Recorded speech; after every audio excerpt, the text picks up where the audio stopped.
Hello, everyone, and welcome to Friday Night Live with me, Doodles. Tonight we're going to have a special guest on, but before I actually come to the special guest, I'd just like to say thank you, everyone, for coming along and joining the stream tonight. Very much appreciated. And a little birdie also tells me, and I noticed some of you in the chat have already noticed, it's actually Jamie for the Treasure Bandit's birthday today. So, personally, I'd just like to wish Jamie a very happy birthday, and I hope you had a great day. And just for you, buddy, I've made a little birthday clip for you. So I hope you enjoy.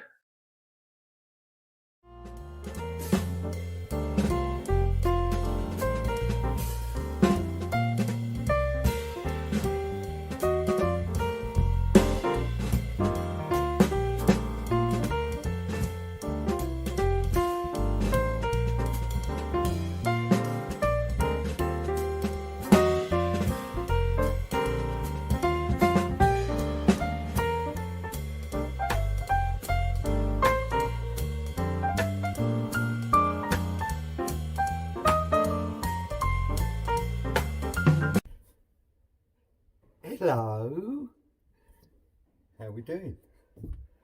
Just a little video here, just say I wish Jamie a very happy birthday for today. So have a great one, mate. Have a few beers, have a beer on me, and hopefully you'll get to see you soon. But have a great smashing day, mate. Enjoy it. Not getting any younger. All the best, dig it more. Happy birthday, mate. Jimmy, happy birthday to you. Happy birthday to you. Happy birthday, love Scottish Relics. Happy birthday to you. Hello, Mr. Jamie. A little bird told me you might be having a very special day today, and I wanted to wish you an amazing happy birthday. I hope you get out today, and I hope you find fantastic and fabulous things, including at least 2 crotal bells. One for me and one for Doodles. You make sure that Rachel treats you right. Happy birthday! Hi Jamie, hope you're well mate. Just a quick message from me and Tom to you. We hope you have the most amazing birthday and you're spoiled well and truly rotten by Rachel. We'll see you soon mate. Cheers. So Jamie, hello, happy birthday mate. Have a cracking day, pal. Hi Jamie, happy birthday mate. Hope you managed to get it this weekend. If you do, happy hunting. And you know, when you're out swinging, you're having fun. When you're having fun, you can forget about all your worries, forget about all your woes, and there's something else you can forget about as well, but I can't for the life of me put my finger on it. Anyway, hope you have a good day. I hope you have a good weekend. I'll see you at some point. Ta-ra, mate.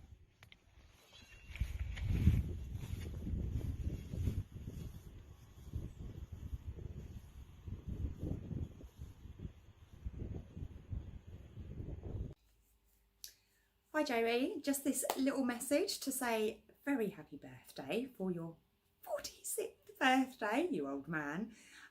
Love you, all my heart. Yeah, you're part of my life and you're my soulmate, so hope you have a great day. Hope you like the surprises.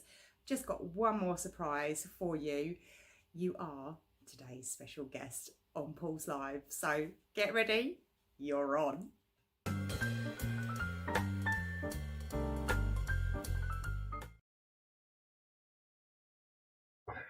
So as you've guessed it, folks, yes, tonight's live guest will be Jamie from the Treasure Bandits. So what we're doing currently at the moment is we're just setting up and getting Jamie ready for coming on live. I see he's there ready, so we'll just bring Jamie in. Hello Jamie, how are you doing?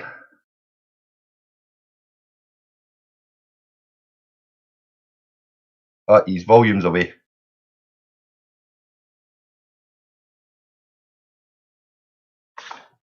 Can you hear me, Jamie?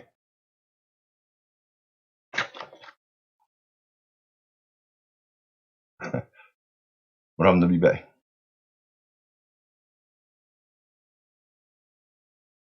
Can you hear me okay? Yeah. Yeah.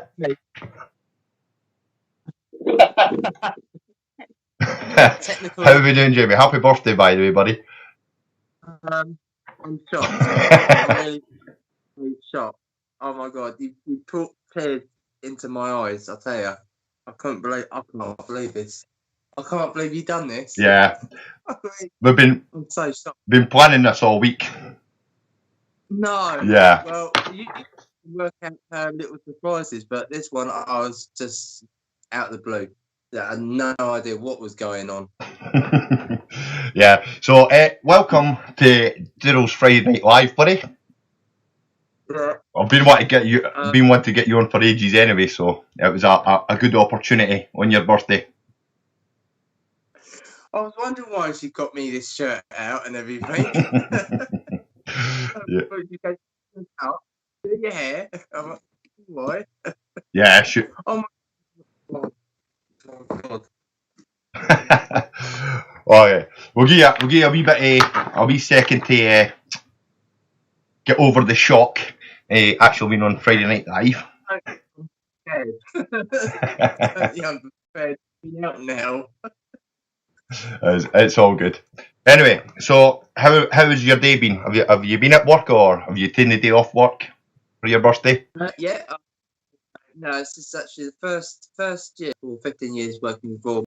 Well, I've not actually had my birthday off, so it's a bit of a shock where I had to work on my birthday. Yeah. But no, it was too bad. So I've been busy all day, running around, seeing people, and so on. But no, it's not been too bad. The best bit was when I got home, and this. Yeah. Oh. Good.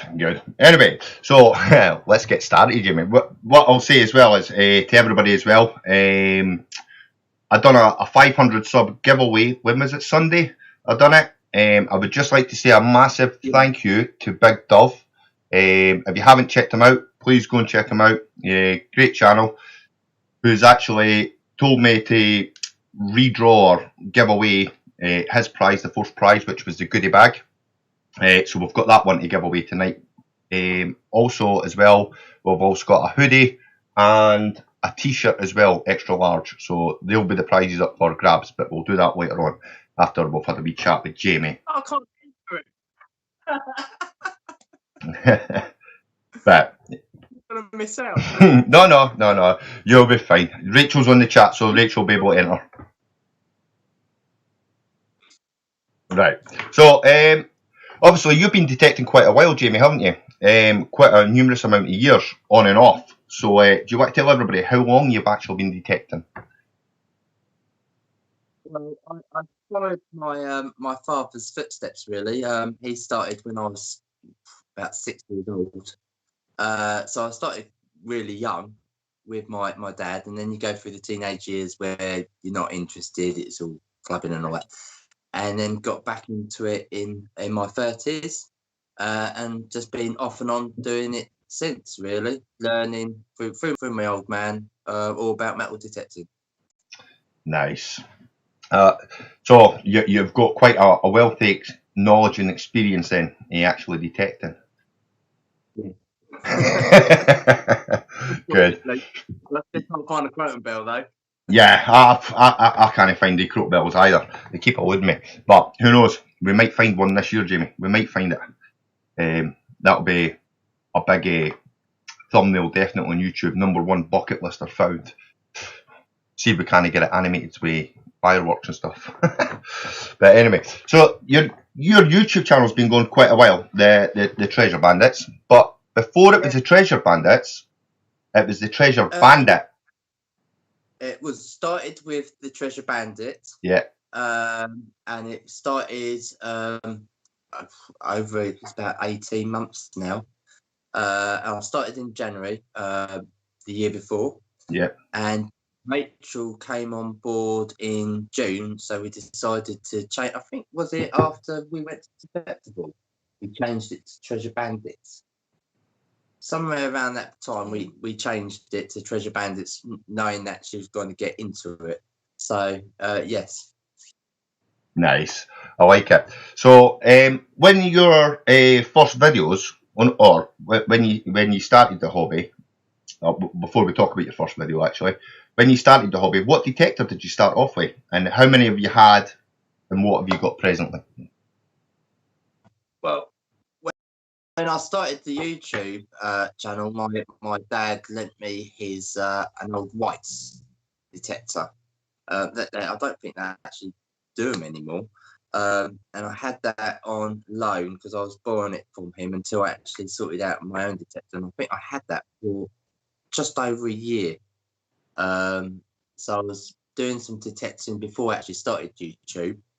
And then went straight, as soon as the Knox came out, went straight and got the Knox. But I was a bit in between the Knox and I think the Deus came out at more or less the same time.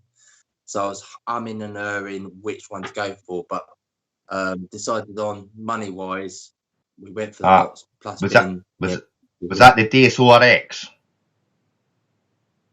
that came out at the same time as the Knox? It was the Deus. Right. So you were actually thinking about the Deus as well then? I was thinking about the Deus at first because I think the Deus slightly came out a little bit earlier than the Equinox. And I knew some people at the club had the Deus, and they said it's a wonderful machine. But I heard about this Minelab Equinox coming out that was going to be waterproof. I thought so. I held on just to see what reviews would come up on that one, and then I had something to pick between with what both of them do if they're like compared to what I personally want it to do. Right, got you. So, but that's a good way actually choosing a detector as well, because a lot of folk just listen to what people push to them, if you know what I mean, with their brands, and like they're obviously use the DS, and then they don't actually go out and try and see what best suits their needs. I found I did a lot of research before actually buying the metal detector, because metal detectors are quite a bit of money. So I found it's best to do all the research first before actually going out and buying it. So I was watching other people, what they said about it and about the other one, and on a personal note for myself, what was best for me, because I use it for beach and land. So I wanted something that was, and just I even did a graph. I did a graph and ticked the boxes of what the Knox did and what the Deus did. How better was the Deus against the Knox, and vice versa. And it, for me, the Knox came out top. See, that is a good way of choosing a detector for sure. So you're currently using the Knox then. So out of the machines that you've used, the whites and the Knox and stuff, what would you say is the best detector you've used or tried? I would say the Knox.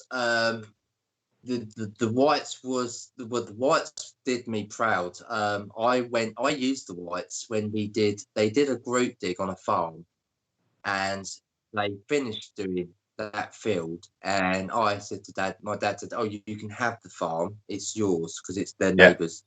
So I went on to this field that the group's actually done, and I actually found a lot of stuff that the group actually missed, and that was with the whites. For instance, I didn't know the whites that well. So the only disadvantage with the whites is the weight. It was a very heavy machine to swing, and you could tell the difference as soon as I went to the Knox. I could swing all day with the Knox because a lot. And most metal detectors nowadays that are new, like the Simplex, the Vanquish, they're all light machines now, not like the old ones. No, they're getting. I'm finding that as new machines are coming out, it seems to be the thing to try and, obviously a good thing, but it's always trying, with the technology moving on, make them as light as possible as well, or basically lasting. That'll stop all the tennis elbows and stuff coming on that folk were getting. I think the whites I had to keep buying 10 AA batteries just to slot into the thing. So another improvement where you can just charge the machine, not having to worry about buying batteries for it as well. So, because if you're out in the field, you've got to carry another spare 10 batteries. Yeah. Just where those batteries went.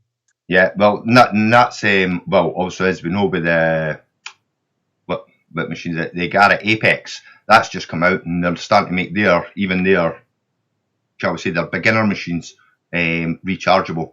They save on batteries and that, and now even pinpointers are coming rechargeable as well. So Yeah, they are. yeah, but I had an instant just beginning of the week there. I think I went out on Monday and I used my pinpointer and it died on me in the field. Changed the batteries, didn't work. So then I ended up buying myself a new one. And one of the, shall we say, things I was looking for was rechargeable. Saved me on batteries. So I think I've bought the MI4. So I get to test that out tomorrow for the first time, to be fair. Oh, brilliant. Yeah. Yeah, I think I've ended up with, it's not just, I lost 2 pinpointers. Wow. I had 2 black macros pinpointers, and I lost one in a part of a wood, but it was overgrown. It took me 2 hours to actually find it, and then I lost another one just in my garden, because it's not like the carrot ones where they bleep at you if you leave it behind. It tells you where it is. The old ones I had, and I ended up couldn't find it, ended up buying another one, and now I've got about 6 pinpointers. Have you? Oh wow. Well, as I say, like my one died in the field, and because I'd bought the new pinpointer, I was like, you know what? I'll just strip the old one, and I'll see if I can find what the problem was, and it's the battery connection, and I was like, oh aye. So I unsoldered it and resoldered it back. Now I've got the pinpointer works again. So now I've got 2 pinpointers, so I've got myself a nice little backup. Always good to have a spare pinpointer. Yeah. Because you never know. The last thing you want to do, you start your hunt, and then you got to cut half your day short because your pinpointer's either battery's gone or it's actually malfunctioned. And where you've got a spare one in the car, you can just go back and just grab the spare one. I've done it many a times. My battery's gone. We did it the other day, and because there's 2 of us, we went on a group dig, and both the batteries went in both pinpointers. Wow. Luckily, I had the spare one in the car, so we just went back and just got the spare one out and carried on. Otherwise, we'd just have the rest of the day, especially on a group dig, where you have to pay for some of these group digs. Last thing you want to do is, try and do it without. I see some people, they do metal detect without a pinpointer, and they wave it out. But when you've got such dry land, you can't do that. No. The pinpointer makes life so much easier. Well, yeah, I know a lot of folk were commenting because I put it on Facebook on my Facebook group about the pinpointer, and they said the same thing. Oh, just put the soil over the coil. But it's like, yeah, it's all good if it's a decent sized bit of metal, but if you're hunting for a small pellet, you could be there for hours looking for this thing waving it over the coil. The soil's nice and soft where you can actually grab it and it comes up nicely in your hand. But if it's bone dry, you can't do that. No. You can't do it. No, definitely not. Looking back at your first videos now, you said that you started metal detecting because you followed in your dad's footsteps. You found an actual gold ring on your first video, a Celtic design 9-carat gold, which was a nice ring. But there was a gentleman with you as well. Was that your dad that was out detecting with you in the field? That would be my dad, yes. It was first it started off with me and my dad. Yeah. He's quite like me. He loves a good banter, so we used to have like little competitions when I was with him. So whoever found something decent, we used to wind each other up. And then Rachel came along, and Dad still does come out with us. Yeah. If we do like club digs, Dad's always there. So if I can't find Rachel, then I'll just go and find him to wind up.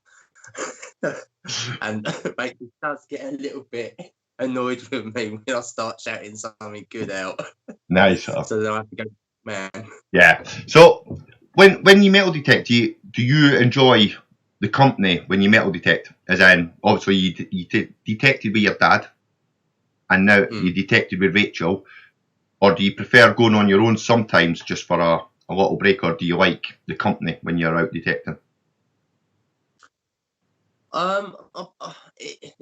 think I prefer the company. I love going out with Rachel, and I love going out with my dad, because I knew that they could take a bit of bantering. If I'm with someone that doesn't mind me rubbing it in their face as such, because I'm sure they do get that. The thing is, they do get their own back on me. Yeah. They do.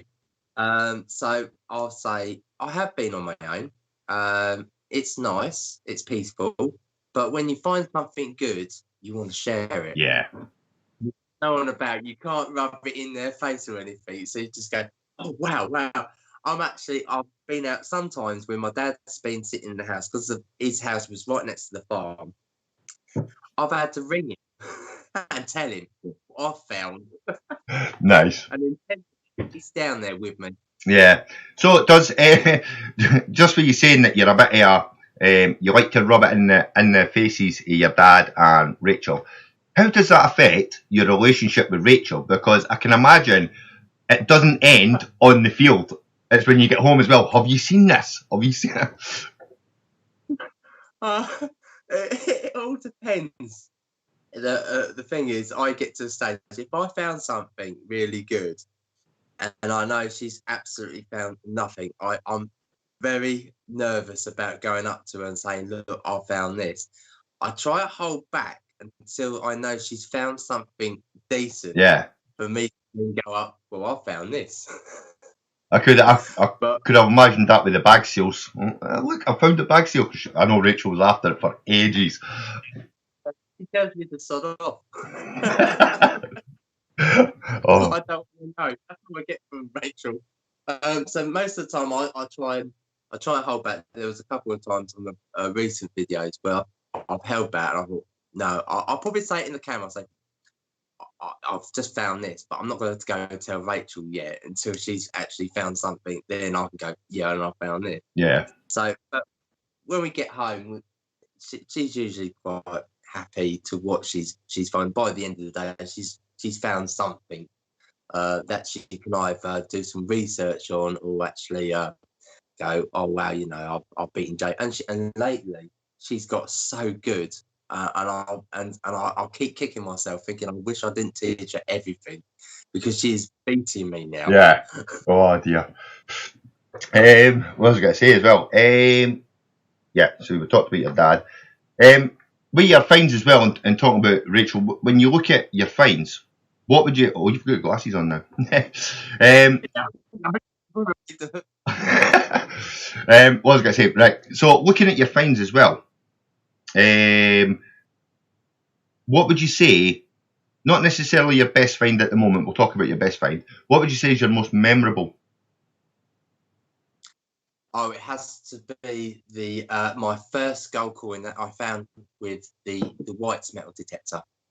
It was a place where it's been hunted over and over again, but there was a bit of a steep bank. Yeah. And I just wanted the metal detector over the signal, and I thought, well, this sounds promising. So, and when I dug it up, and it was my first gold on everything. It was, you know, it wasn't just because it was my first gold coin. It was my first gold on all the items. And then when I saw it, I actually banged my head and fell down the bank. So that's one I'm definitely never going to forget. Yeah. Oh wow. I've obviously you know I've never found a gold coin. So what gold coin was it that you found? Can you remember the? It was a Sydney Mint Victoria, 1861. Nice. And do you still have that in your possession? One sovereign. Nice. And you've still got that in your possession, yeah? I have, yes. I've had people try and buy it off me, and I said I don't sell any of my items at all. To me, it's more the history, and I just like to turn my house. I'm like my dad. He won't sell me nothing. And if you walk into my dad's place, it's like a museum. And it's just so interesting. It is, and that's part of the funny metal detecting, isn't it? It's just finding that history and being able to research it. Yeah, definitely. And that's the whole part of the fun. Yeah. Of it is when you find something, each item can actually tell a story. So you're getting an idea of a picture of what was happening in that field or wherever you are in a part of the woodlands. It gives you a story of what is actually happening. And then the more stuff you find in that field, the bigger the picture gets. Yeah. So exactly what's going on. And that's how we found out. That's how much I've learned. Just not by the finds, but because the finds go. It's like if you go into a field, and my dad taught me, look for a field that's got trees, like small trees, but they curve, you see, all the way along. Yeah. Now they would be classed as an old field because in them days they didn't have fences. Ah. They used as barriers to keep all the stock in. Right. You see. Got them. So the old trees used to be like the basically their fence line. Yeah, they purposely bent them so they went up and then they just curved into and they just made the long part of the field like a gate. Nice, I like it. What was I going to say as well? So that's talking about your most memorable. So what would you say is your best find and weirdest? Well, I actually had, funny enough, I actually had a phone call from my dad today. I've got 2 items that I put into the treasury, and they've been in the museum the Flows had them for 18 months now. And my dad had to take some treasury stuff into the Flow. And he said, while he was there, he asked about my 2 silver items that I found. One was a silver dress pin and medieval, and one was a posy silver ring. And we found out, I live in, no one knows, I live in East Sussex. These items were booked as recording for Kent. Ah. They actually looked up the address totally, and this is why I never got them back. And today, I've just been told that one of the items is now going to be released back to me. So I'm so chuffed about that. Yeah. And getting that back and putting it on the wall. Brilliant. That's Rachel had actually said about that. I was going to ask you about your good news that you've received on your hat pin. So what have you got? Can you describe the hat pin and how big it was and how you recognised it straight away as a hat pin? It's got. I'm just trying to think what it looks like now. It's quite small. Yeah. Got a pointed edge, but it's also got a loop on it. And what it was silver, but it was gilded in gold. Ah, right, got you. All the gold rubbed off. I can't even remember what it looks like now. That was the back of it. I have got it on my phone, but Rachel's she's got my phone. Yeah. Run off with it. Yeah. I can't see any of the comments or anything, so I don't know. I haven't got a clue what she's typing in. Oh, that's all right. Yeah, you can watch back in the replay. You'll be able to see, but no, yeah, you're fine. I'm sure if folks start asking questions, she'll pass the question on to you. So, what would you say is your weirdest find then? Have you found anything really weird? I don't know if I've really got anything really weirdest and shocking. Yeah. I've found so much stuff. It's just, So what would what is there anything that you found out the ordinary then that you're like, wow?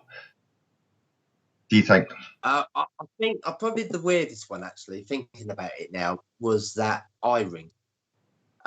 When I dug this ring up, it had it looked like a marble eye on top. Yeah.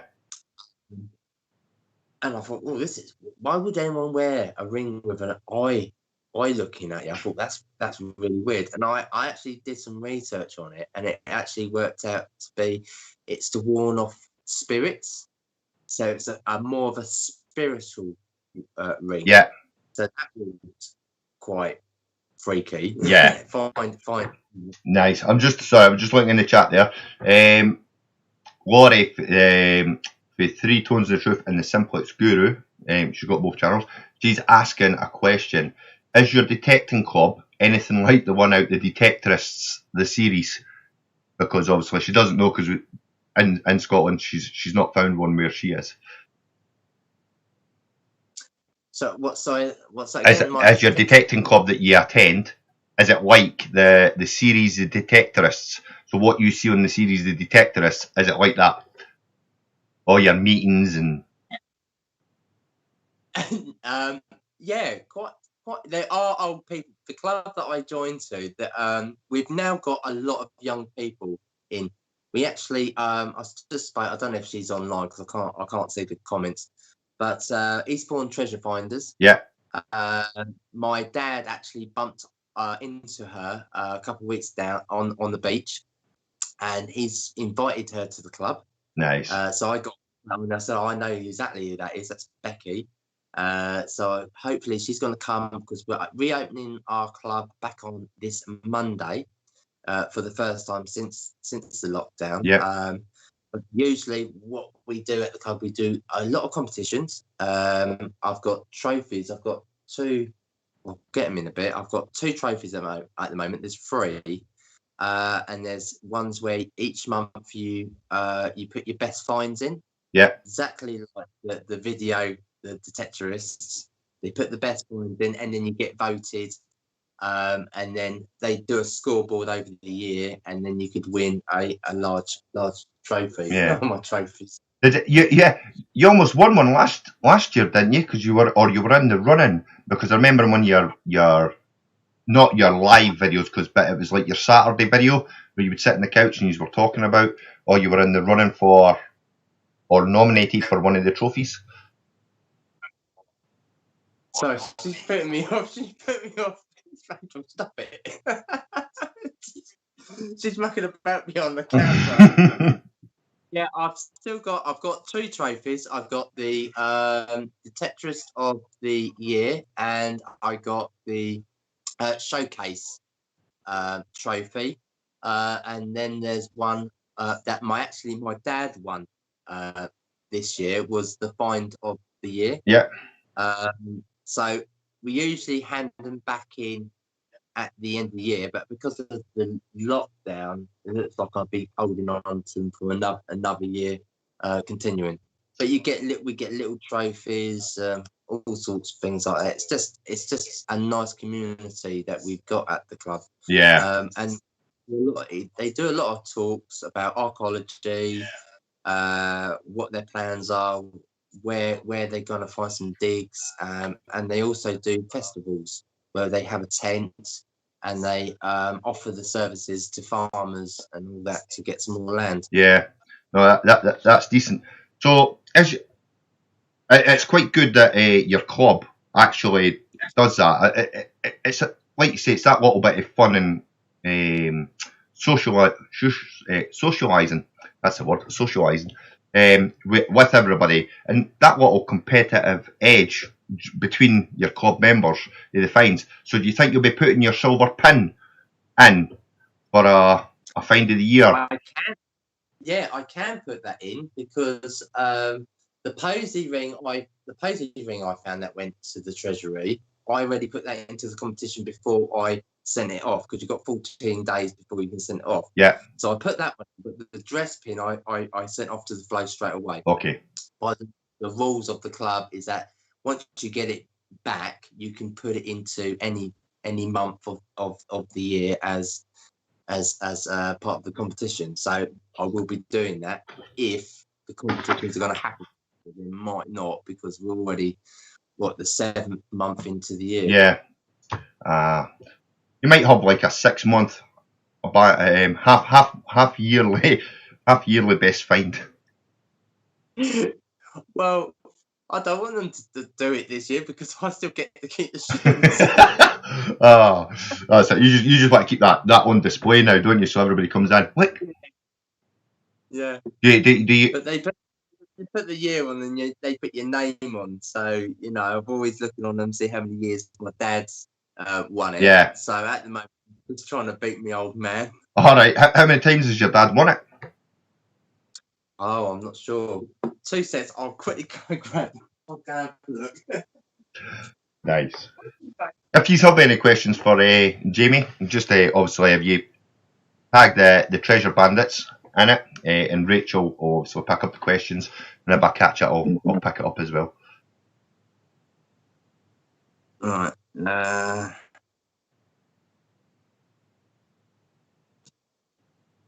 Right. He's not won it on this one. I've won it once on that one. That was the showcase one. I won the 2019. Nice. And the big one. Let's see. Oh yeah, he's won it there. One. Oh, I've won it twice. Oh, I won this one twice. Just remembered. Nice. So you rub it into. Yeah, so I'm actually beating him. Nice.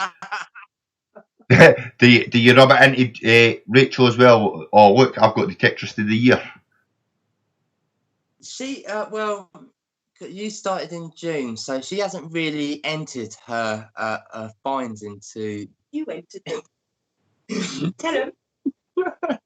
She hasn't really entered her finds into the comment. I'm not, because she's brought something up. Apart from one find that she couldn't enter because she can't enter it unless she's at the club, and the problem is I have my kids on the club night, and so I go to the club and she babysits. But I took her finding to the club, and it was that gold ring, and well, it was a joint effort who found it because I helped you find it. I put it into the competition, and I won. So you won by proxy. I won with Rachel's find. Oh, that's brilliant. I like it. I know. I'm hoping they're not watching. They're probably got to go at right. You can't take your name off the trophy. Take my name off the trophy? No, they're not having it back. In a way, this TV19's actually brought me some happiness. Yeah, you've got to keep it for longer. So wait, with all your finds as well, Jamie, what would you say you are? Would you say you're a coin man or a relic man, or are you a bit of both? Relics. I do love. You find the thing is, you do find a lot more coins than you do find relics. Yeah. And down here we do a lot of pasture lands, and with pasture lands, especially the copper coins, they can come up a bit crusty. I've been told it's because of the farm animals on the field, the acid that they relieve into the ground that actually can kill the coins. Yeah. We haven't done much plough land. We've done one or two, but then you've got your disadvantage on plough land, because if you find an item, it could be broken up by the plough. So but definitely artifacts. There's a lot of artifacts on my bucket list. I need to find more than coin side. Yeah, it's nice finding the coins, but when you find so many, then it's more you're thinking, oh, I can't wait to get just a relic, just some decent relic. Yeah. I like the fact as well, but you just said a silver posy ring as well. Sorry, I've just picked up. I've just remembered. My memory's shocking.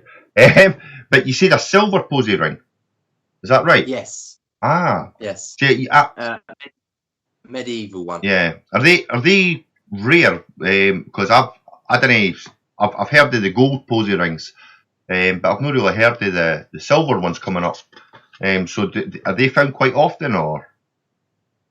I don't know, but if you look on the database, you should find some on there. Yeah. The reason we knew it was medieval is because it had a description inside the ring that was like scratched in, and they spelt heart different we spell hearts. So I can't remember without looking at H-A-R-T. That's how they spelled heart in the medieval times. So we had a feeling, oh, this is medieval, it's silver, it's got to be treasury. So that's when we sent it off, and they confirmed it was, because of the description in it. Yep. It was a medieval ring, and it was in a field that I actually got the dress pin from the same field. I had 3 Romans out of that field. A lot of it. So it's one of those fields where, if you go into a field, you can either sometimes only find medieval or Roman. You can get a Roman field. It's one of them fields where it's a mixture. Yeah. It's a mixture of Victorian, medieval, right back to Roman.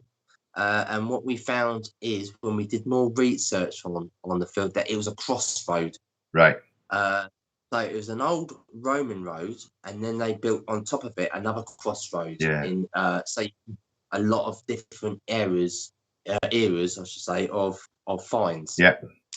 We even had the archaeologists go down there and try and scan the bottom. You find the only bad news is that the sold the field. All right. Yeah, you find that quite often though, and it's quite interesting because as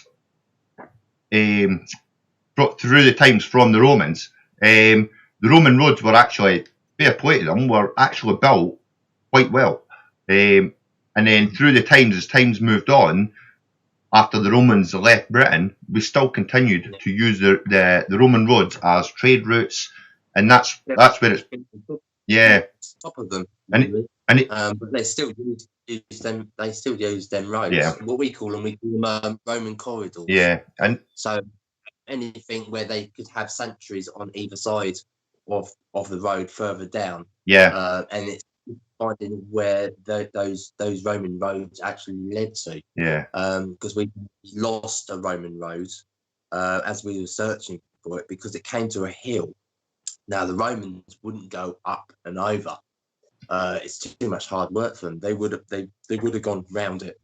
Yeah. It's just trying to find the track on the other end of the hill where it would lead. Nice.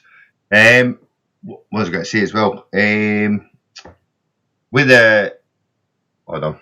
Yeah, we'll talk about the questions in a minute when I find where I am on my questions. But so obviously your birthday today. Just subscribed. Thank you, Lily. Did you? I don't know if you can see it, but it appears I've got a wee peek. I've got no. Rachel's got the phone. She's got all the comments. I can't see no comments. I've got no idea what people are saying. She's just telling me some things like, oh, Kev wants to see. Was it my gifts or something? Yeah. Well, that's what I was just going to ask you. What did you get for your birthday? Did Rachel spoil you well? Well, she cooked me a 3-course meal, and then I spent 2 hours. Oh, and some lovely cakes. I've got to show off her cakes now. I actually filmed this as well, so I've got all these to eat, plus all these to eat. Oh dear. So she'd be very busy in the kitchen. She did she stuck Post-it notes around the house with clues. I spent 2 hours trying to find all these clues to actually find my presents. Nice. Just a rotter. Oh, it makes it more fun and interesting, doesn't it? It was fun. And then she's rushing in already. You done the questions? Yeah, I don't know. I'm stuck. I can't get it. I like it. But she bought me a little wine cabinet. Nice. And because we're going to Cornwall, we're actually going to Cornwall. Is Noddy online? Wait, he's not online. We're going to Cornwall, so she's got because I've got 10 days off. So she's got a little plaque, so I'll knock off, and we're going to go see Noddy down in, and hopefully we might knock on Shilling Kings Door. Yeah. He knows. Door. That'll be good. I'm sure they'll both love that. And it's all metal. All my presents are always metal detector related. I'll tell Nice. Got me there, and the main one she got me that I've been after is the 5-inch. Ah, nice. So between, because we're quite rocky on our beaches down in Eastbourne. 6-inch. Oh, sorry, 6-inch. 6-inch. We're quite rocky on our beaches down Eastbourne, and the 9-inch coil was just too big to get in between the rocks. So I said to her, I'd love to get something smaller. Yeah. Just to get. We get Victorian stuff down Nice. there because it's an old fishing village. Yeah. On the cliffs, and there's a lot of war stuff down there as well. So it's just nice to get in between those rocks and see what we can find. Yeah. No. So, That'll definitely help you. Like. Yeah, she sport me rotten. She did. The Dark Knight's saying because you said 5-inch instead of 6, an extra inch makes all the difference. Yeah, well, I knew we had. But what was I going to say? John Clayton is also. Yeah, John Clayton's asking, where in Cornwall are you going? Well, I don't know. Rachel's arranging it. Where in Cornwall? It's Dorchester or something. Lanchester. Lanchester. Yeah, I can't pronounce it. She can't pronounce it. Dorchester, Lanchester. Nice. Okay, and then we're driving back. We've got 2 days in Cornwall and then 2 days in Devon. Nice. So if any's are in that rough area, email or get in contact with the Treasure Bandits if you've got a bit of land. Get them out there detecting in Cornwall. That'll be a laugh. Launceston. Launceston, is that how you pronounce it? Laun. Laun. Cest. On. Yeah. Detector Kev's already put it up. Oh, isn't Detector Kev near there? I'm sure he's near the coast, isn't he? And we're going to Dorset. Dorset. Dorset for 2 days. Cornwall. Oh, Dorset for 2 days, Cornwall 2 days. Yeah, because we want to go onto the Jurassic Coast and do a bit of beach detecting down there. But I know Dino is about 40 minutes away of where we're from. So that's when I've texted him and said that we might be knocking on your door. Nice. I like it. I don't know who else is down there. Yeah. I'm not sure who else is down there, but I know Kev's not far on the coast. Nice. Yeah, you have to go knocking on his door as well. Yeah, I think Rachel needs more tips on melting lead. Yeah. Well, there you go. She can get actually hands-on experience with him, saying, right, this is a good way to do it. Maybe come home and be an expert lead smelter. There you go. You've got all the stuff. It's the mould. It's trying to get the actual right mould to actually so you can pour it in. Yeah. We've looked online, but when you're trying to do your own design, it's actually we've tried sand and we've tried Play-Doh, haven't we? And putty. We're trying putty nets. I'm going to try putty nets, but it's once we get the first one done, Yeah, and we got the right consistency material, yeah, we'll go ahead and do it. Nice. I like it. Yeah. So that sounds like a nice holiday. I'm actually on 2 weeks leave now as well, so I'm quite happy. So I've got yeah. So plenty of time off. Get out digging. So you're talking about your 6-inch coil and going onto the rocks on the beach and stuff. And you've obviously said that you found rings on land. You found quite a lot of rings through your time detecting. So what would you say is your best ring that you've found so far? My best ring. Well, if it was my ring, it'd be Rachel. Yeah, the 18 carat. Because that is definitely her best. Oh yeah, ring. that's a chunker. It would be a gold one. I've got a dragon ring. Yep. I just find even if they're silver, I think it's more of the detail and the age of the ring that is more appeals to me Yeah. more than metal. So I would say probably my best ring with a lot of work that's been done with it is the dragon ring I found. Yeah. And that was a silver. Nice. Yeah, and I know from previous lives and stuff like that, you actually keep them in a nice presentable box, all your rings, don't you? Yes. Yeah. Yeah.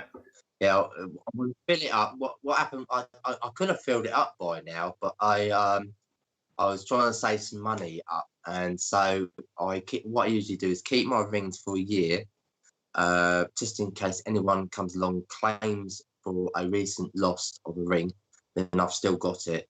After the year, I then sold a lot of the gold because the gold market shot up. Yeah.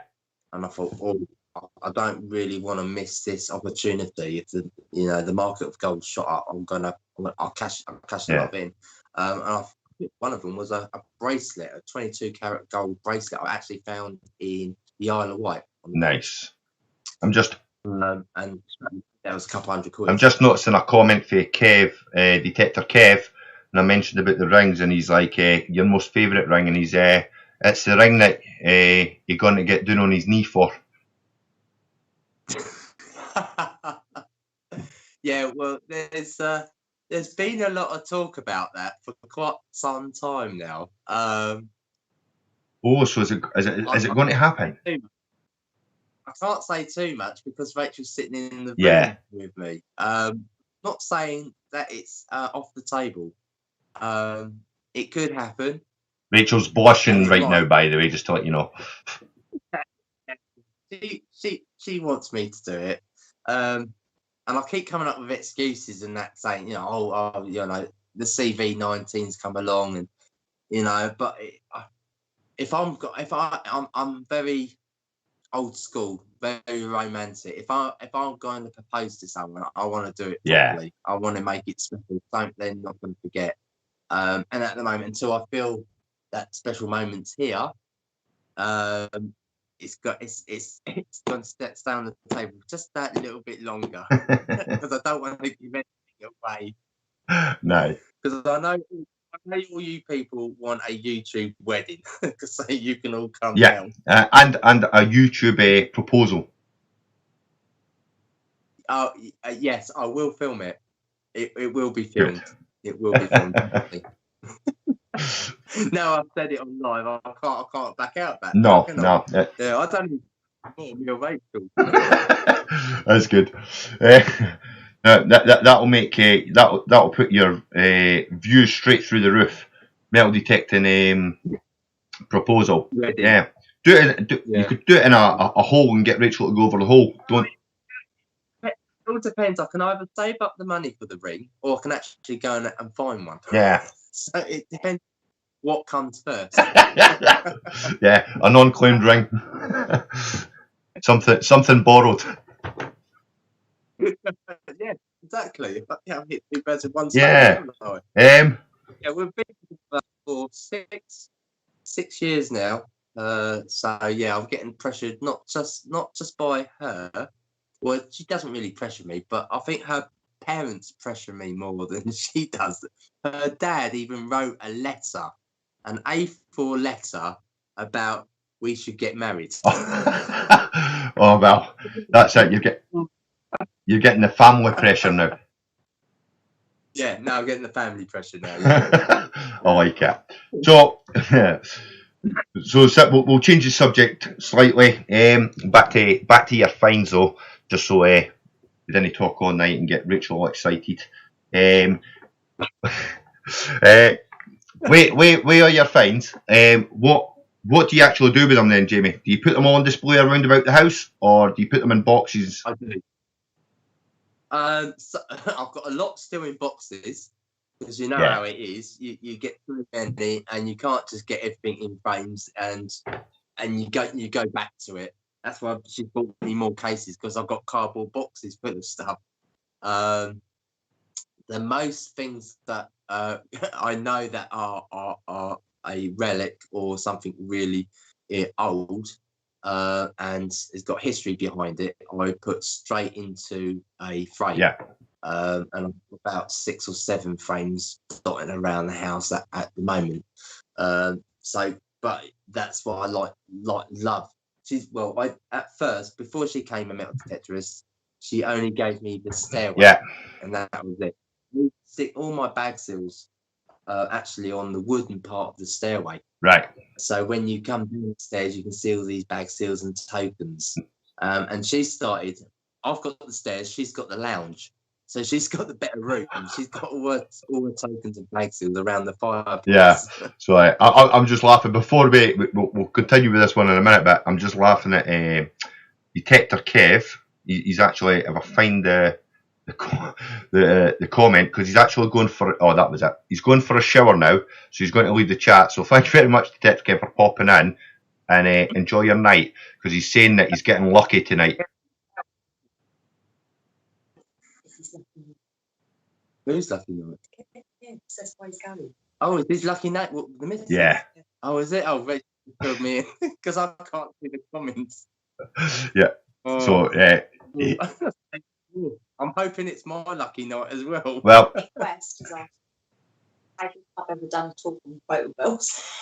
Hey, oh, Rachel's told me Nick West has just commented. Has my club ever done the talking Croton bells? Oh dear. Well, I won't let him. My dad's the chairman, so if there was going to be any talk, then I'll tell him that no, you're not doing that, or I'm not coming.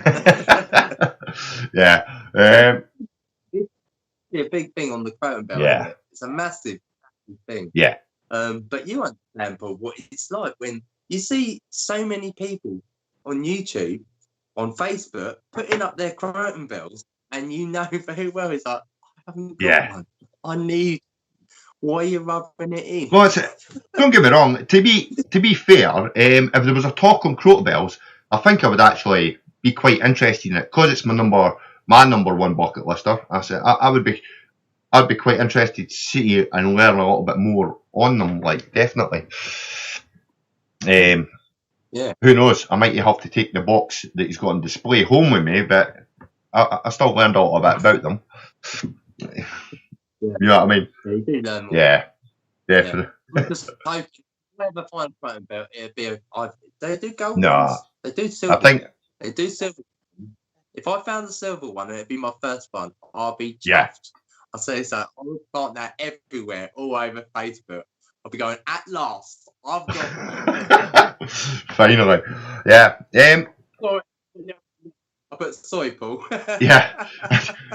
I would, yeah, and it would be a whole empty wall just with one little Croton bell in the middle with big, like, 6-inch letters saying my Croton bell with a big arrow pointing to it. It's stickable. So everyone can see it every time I do put stickers on. I definitely like it. So we're talking about your finds going around the house and down the stairs, but I noticed that you do it in the house as well, in the living room as well, where you are, because you somewhere at the back on one of your wee shelves you've got your push bar, haven't you? My push bar. Yeah, push. Oh, my push bar. Yeah. Sorry, my bad accent. So I understood what you said. Yeah, we've got a few things on the shelves, especially the things like the cow protectors, the horn protectors. All right, yeah. They're just so, them sort of things are too heavy to go in a frame to actually put on the wall, because they just end up keep falling down. But we just bought a glass display cabinet. Yeah. For the bigger items. At the moment, we've got a very, very large reptile viv. So if anyone wants to buy a reptile viv, give us a shout. If you've got reptiles, we want to sell it so we can put our display up. Well, why don't you get in touch with Luke? Because Luke will be a good contact with him working in the pet shops, reptiles. Yeah, he's got tortoise. What else has he got? He's got tortoise and has he got snake? Yeah, he's got snakes. Yeah. Oh, I'll do that. It's a bit far though, isn't it? What's that? It was Blackpool. Oh, it's Blackpool. Yeah, it's a bit. Go for It's it. a bit far. Go for a weekender. A weekend detecting on Blackpool Beach while you're doing the. It's all about getting your display case in, isn't it? Right, that's two of them. I've got 2 of those reptile things. They cost me 300 quid each. Wow. So expensive. Yeah, they are. Because we had dragons at one stage, didn't we? And but the kids lost interest, and so we didn't have time to do it, unfortunately. Yeah. Luke's actually saying he has lizards, snakes, tortoises, but yes, you would have to teleport to him. I like it. I love Luke. Yeah. I think he's a smashing lad, I'll tell you. Yeah. It always makes me laugh. Always calls me sir. Yeah. Hey, but that is as I was saying, I think it was Rachel actually was kind of shocked when somebody first said that to her, mum or something like that. But that's an American thing as well. They all grow up calling the male sirs and the men sirs and the woman mum. Yeah, I'm not used to it. I used to be called when I was young. My parents, or my nan, they used to be called master. Yeah. In an English term as master, because my proper name is Master James. Yeah. Master Hodgkinson. But this sir business, I thought I'm getting quite to like this. Yeah. You even find now like you have you got any little boys or is it girls? I've got one of each. I've got one boy, Well, one girl. you might find, how old's your boy? They're both 12. 12. Because when we get mail for the little boy coming in, they're normally master. They come in as masters, still from their medicals or whatever. It comes in as master with their names, and I'm just like, oh, they still use that. Okay, rather than just to whoever.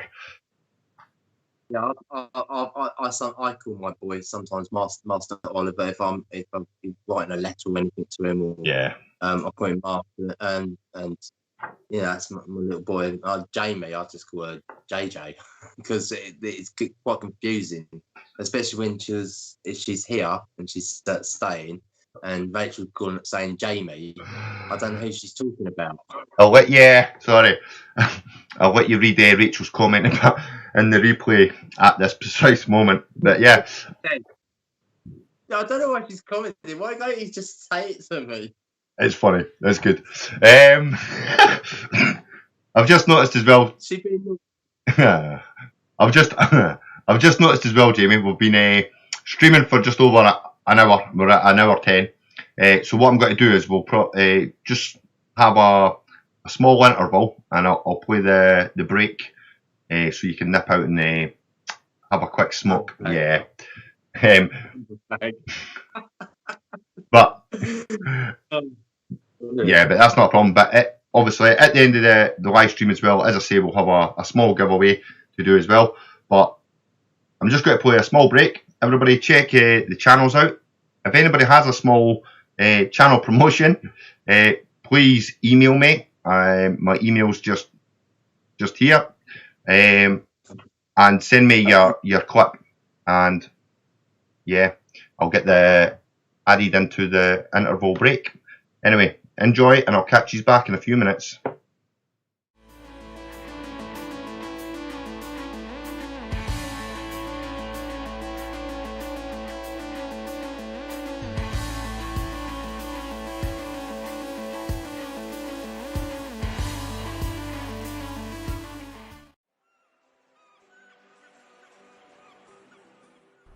Hello all, Aaron here from South Coast Detecting. Now if you find yourself at a loose end with nothing else to do, I mean absolutely nothing else to do, you're at the point where you're just thinking of pulling out your own teeth just for something to do, then why not head over to my channel, South Coast Detecting, and check it out. I mean it's not quite as bad as pulling teeth, it's not far off, but it might be entertaining. Check it out, you never know.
Hello, and welcome to our metal detecting channel.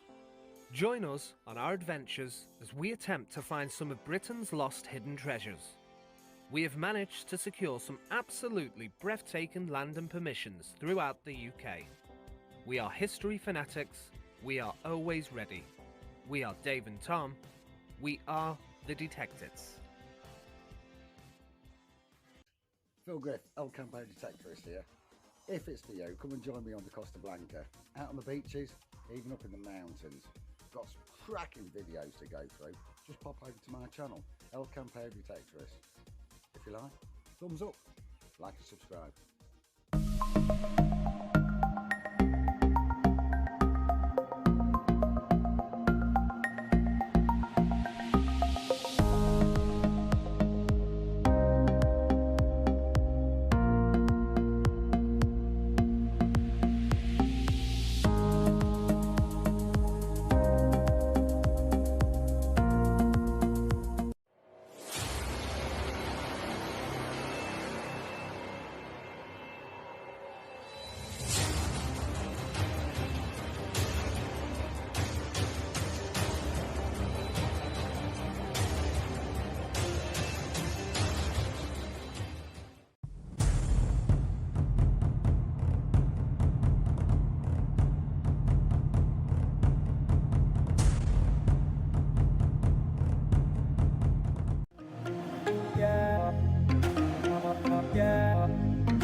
Oi, oi!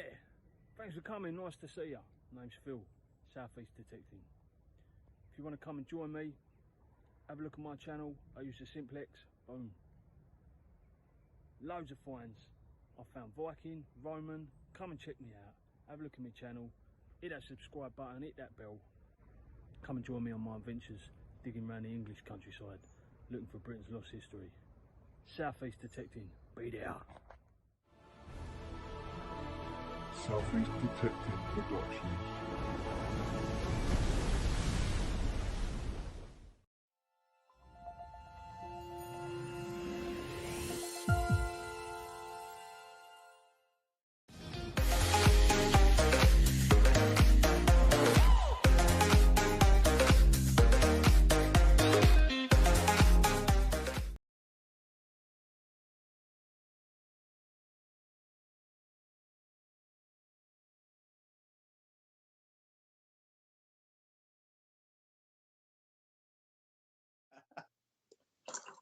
Hello everyone and welcome back.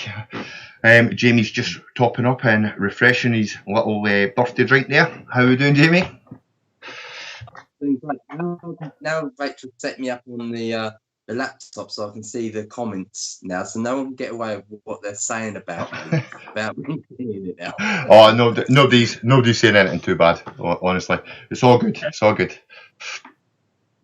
I heard that some of them told Rachel to do some naughty stuff behind the camera, and she was saying, "Watch his face."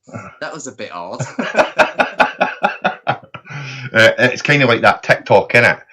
Where she walks in and the robes and just walks in naked, and so we don't see in it, and you're just like, sorry, I've got to go. Bye. Yeah, I ain't getting through while I'm on live, you know. I don't need my glasses. She's got it massive. Oh, brilliant. I can see it now. So what we were going to say, we talked about that one.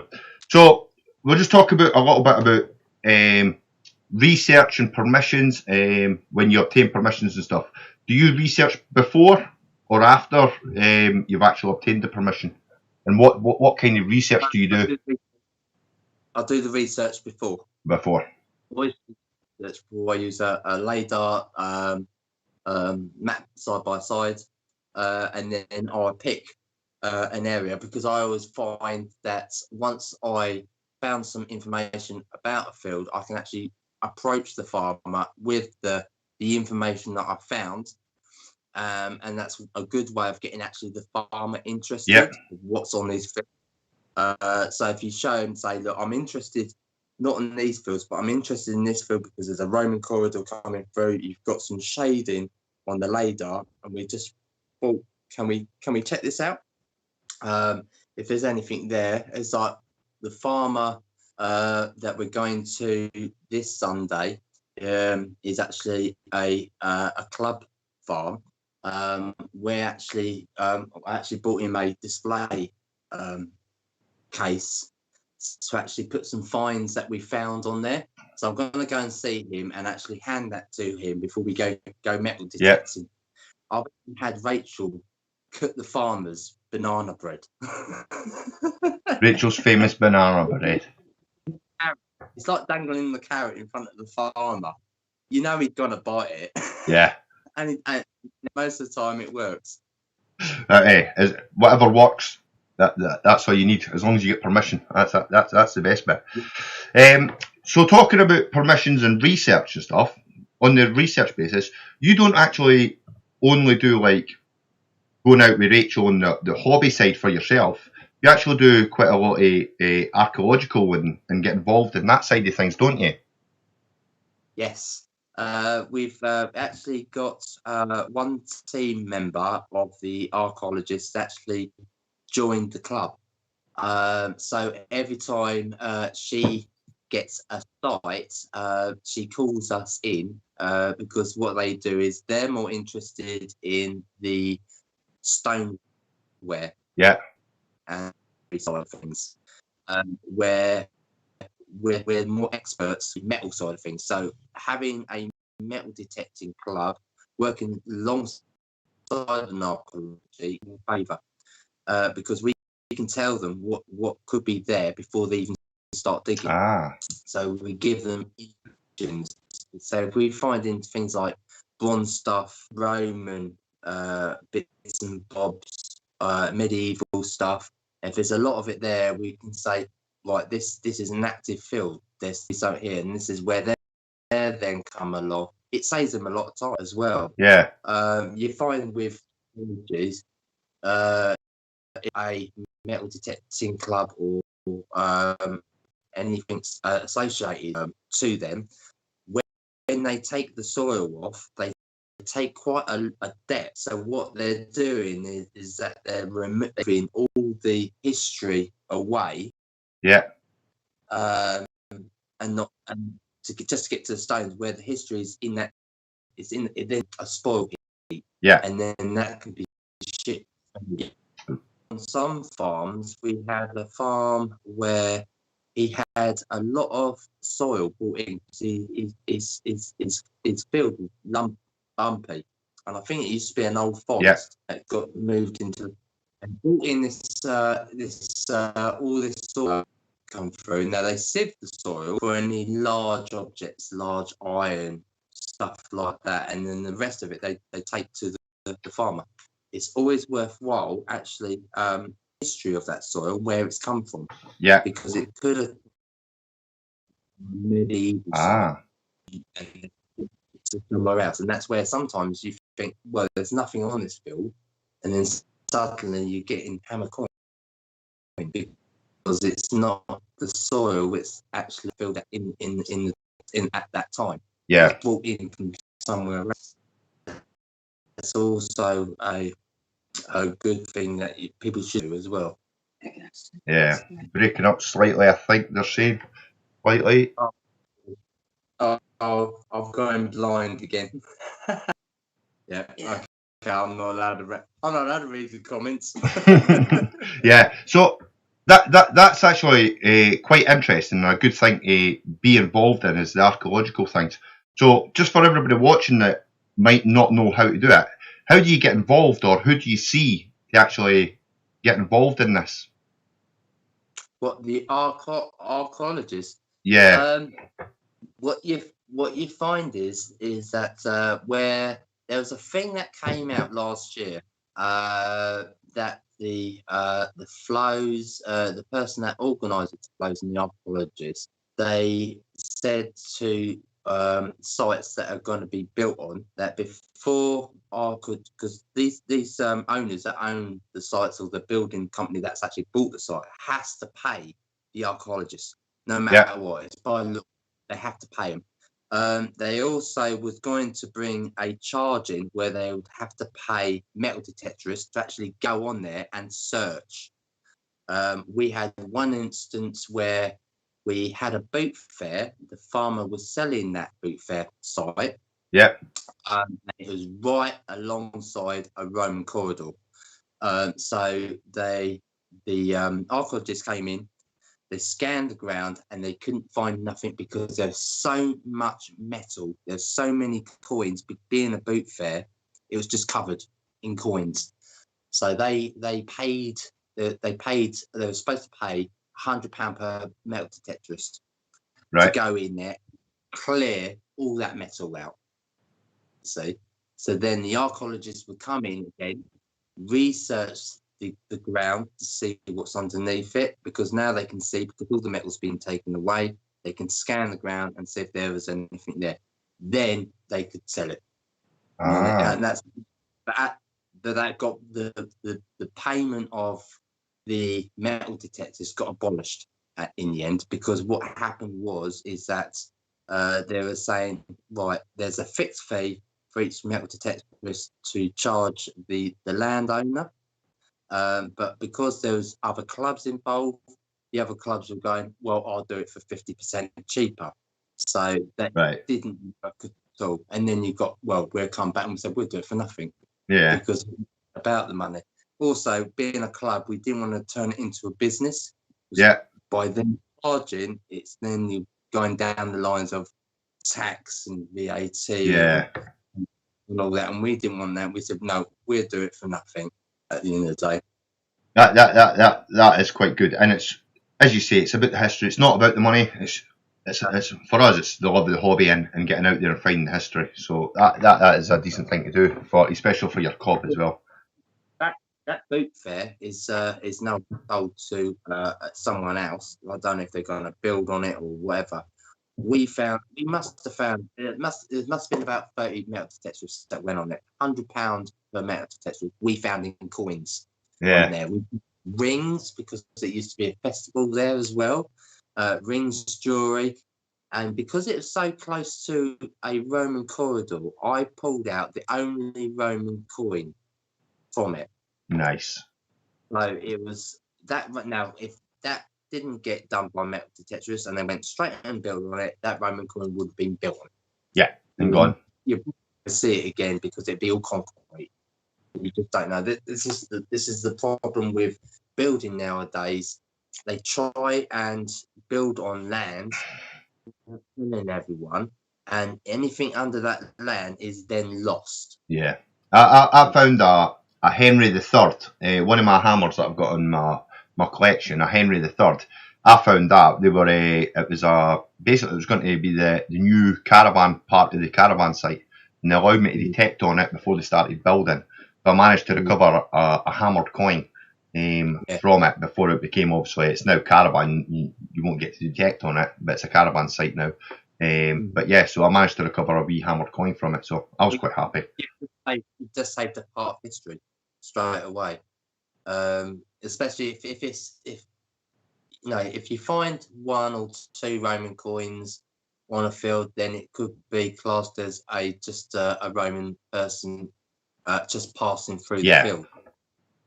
My dad says if you find 3, 4, 5 of them, then there's something going on there. There's more interest in there, and then that's when we start calling in the big boys to come and check these fields out. Yeah. Because we've had one case where we had a metal detectorist. He did a field, and he came across this lead top. Didn't think anything of it. So like it's lead got, and just left it there. And then he came across another one, and he thought, well, this is the same from the one I found the other week. So he dug down deeper, and he found a hoard of hammer coins. Yeah. And lead tops on the pots. Yeah. So they called the archaeologists in. They dug it up, got it back, and he said, "Hold on a minute, I think there's another one here." And they said, "How do you know that?" It's because I found another disc, lead, just like that. I can't remember whereabouts it was. So he went searching, bang, got a second one. Wow. 2 hoards and That is fascinating. As you say, it can highlight hidden areas that we don't know about. It's like Wales, they've lost, or they haven't located where they think there's a couple of cities, Roman, not cities, but campsites. They're major campsites in Wales, so they're still looking for them at the moment. They were hoping for the hot weather because it marks the ground. When they were flying over, they were hoping that some new areas might show up, because I think it was 2016. There was a post in one of the Facebook groups, and it was showing as they flew over, you could actually see the outlines of the buildings in the farmer's field as the ground was basically that dry, and it was just showing up all the hidden Roman ways, and they found a few more Roman settlements and stuff where they were. Yeah, but I think with the LiDAR, it doesn't cover all areas. No. If you look at the LiDAR, sometimes you get white patches. Yeah. It's where they've either run out of time and they haven't surveillanced that. Yeah. Yet. Well, the LiDAR, see, although the majority of England is, you can actually get it on Google, overlaid on Google, and LiDAR Finder, I think, puts like half of a satellite map with the LiDAR underneath. LiDAR is actually done for floodplains. That's why you'll find a lot of the areas done, because it's all to do with the floodplains as well. So they were actually doing the floodplains, and then obviously they found actually this is quite a good idea for finding other, like as you say, like hidden buildings and stuff. So they just started LiDAR on the whole ground basically. Well, so there's the you heard of the Battle of Hastings? Yes. Yeah. Well, our club has been involved to actually find the site. Now I can't give too much information because it's still quite in the secret stage at the moment. But there is an area, but because of this COVID-19, we've had a ban in it probably this year. Yeah. Totally. But there is an area that we're going to go in. It's due to poems, letters, and information that was done in the past to the actual area where the actual battle happened. Yeah. Now there's another place where they've got to look, and what's happened is in battle there's now a forest that wasn't there before. It was more fields and everything, but because it's a man-made forest, it could be in the forest. And a lot of people don't like doing forests. I love doing forests. Love it. Woodland, forests. Don't mind. I found my first Roman denarius, silver denarius, was actually in a woodland. So don't disclude it because there's so much shotgun shells in there. It's areas that have not been done. So if a farmer's got land and he's got forest, sometimes I approach the farmer. I say, I see you've got crops and all that on your land, and you've got sheep in that one. But would you mind me just doing your little forest bit? And 9 out of 10, they say yes, because it's not interrupting their actual farmland. And when you've done that, and you actually do find something in there, you say, "Look, I found this in your forest. Your fields could be interesting." They go, "Oh, yeah." And because they got to know you already, then they're more welcome to let you go onto their land as well. Yeah, I find that a lot of folk don't like the forest as well, because obviously we get a lot of folk shooting, don't we, with the shotgun cartridges. So they find loads of shotgun cartridges. I think that just annoys people. I'm quite happy to dig up loads of them if it gets you to the history, if you know what I mean. They're not usually that deep, are they? The shotgun cartridges are quite modern, so they're not actually that deep on the ground. So it's not like dig a really deep hole. No. The only problem we've had, I think my father's had, is one he did a field was gamekeepers. And he had a gamekeeper came up to him while he was doing a farmer's field, and he said, "Oh, you're not supposed to be on there." So my dad said, "You've got to take it out with the farmer." The farmer said, "Look, it's his land. He wants to." Oh, and he went off, and he actually got threatened by a gun. He came back with a gun. Wow. This gamekeeper. What he didn't know is my old man's ex-force. So it wasn't a bright idea, because I think he got him quite seriously done after that for carrying a firearm. But yeah, that's the only thing with gamekeepers. They're gamekeepers are more fussy than the actual farmers are. They think they actually own the land more than the farmer does. Yeah. But we try and work things out between the both of them. We know that they've got pheasants that they are in season, and we take that in consideration. We try to say to them that we'll keep a distance away from the forest, so we're not intruding with the pheasants and ruin the chances of them breeding. Yeah, I've had one. Yeah, I've had one permission where obviously it was only like I got it for a couple of days. I was allowed to detect a field, and I wasn't allowed in the forest for that reason, because they do pheasant hunting. He's like, don't go in the forest, and it was for that reason, because of the pheasants. He was like, stay out, yeah, just do the fields. I was like, okay, although I wanted. Yeah, they did say, but they're only seasonal, so it's not like you can't go into the forest, because I think they only do shooting a certain time of the year. So if you speak to the gamekeepers and say, when your season out of season, can I go into this? Because more likely won't even be there. Yeah, you see them where I drive to work and around about our areas. You see them on the road all the time. Yeah, I must think they're the stupidest bird ever. You know what I mean? You drive towards them, instead of like flying away or run off the road, they start to run off the road and then run back onto the road, and you hit them. It's like, oh, what are you doing, man? You know what I mean? I've never taken to a hit pheasant. I tell you, we've had farmers give us pheasants. Yeah. That we've learned how to actually pluck them. And that's actually a lot easier than what people think. We've done it in the just in the footpath alongside the house. All the neighbours, we just get on their wings, get their legs, and just pull them straight up. You just get this carcass. And then, because we got foxes, we give the rest of it to the fox. Oh, the fox takes yeah, no, we have them at Christmas, don't we? We have pheasant Christmas time. Yeah, pheasant. I enjoy pheasant. Pheasant's quite a nice bird to eat, actually, to be fair. I do like it. So what we've got to say? Yeah, I've done that one. So talking about obviously with the archaeological, we covered that, and then when you're detecting as well, obviously there's you and Rachel doing it. What do you do? How do you keep going when you're in your dry spells, and you're field after field, and there's nothing? If you know what I mean. Obviously, I say nothing. I'll have a spoon bowl and all sorts. I'll record it and put it on. Yeah, a spoon bowl's a spoon bowl, but when it's drying up and you're not actually finding much, how do you keep going in your dry spells? Beach. Yeah. Like, for instance, we're going to get some rain tomorrow,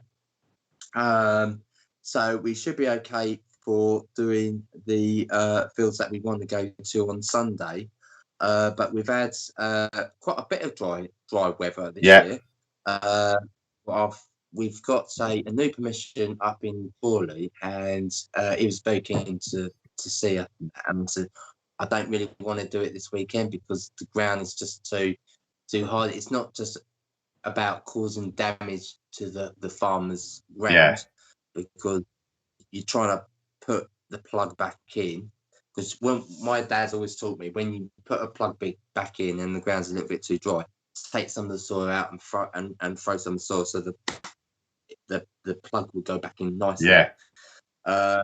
it's all about, if it's too dry, the grass could die, and then you're gonna get round patches, circular patches filled, and it's not a pretty No, sight for the I've seen on YouTube, but on Facebook somebody posted it, and as a not as like a food for thought to detectorists. They're like, be careful when we had that. I think it was quite a few weeks. Sunny spells you had down there, and he was posting up them because he had dug it and went back 2 days later. And like you say, it was like green grass, obviously dry, but yellow patches, and it was just neat circles where he had dug his holes. And it was like, and he stopped detecting. He was just like letting everybody know, be careful, you're going to leave these patches. Yeah, because the word of mouth gets around very quickly. Yeah. And if you upset one farmer, he might, and you try and go to a farm next door to him or down the road, they might know about you going onto that farm already, and they're going to say no, because they know that you're not looking after the farmers. It's like going into someone's garden. If you treat the farm land, if it's their own back garden, it's like your own back garden. You wouldn't want to dig holes and have dead grass all the way through your garden, would you? So it's exactly the same with a farmer. Okay, his farmland's massive. It's his back garden at the end of the day.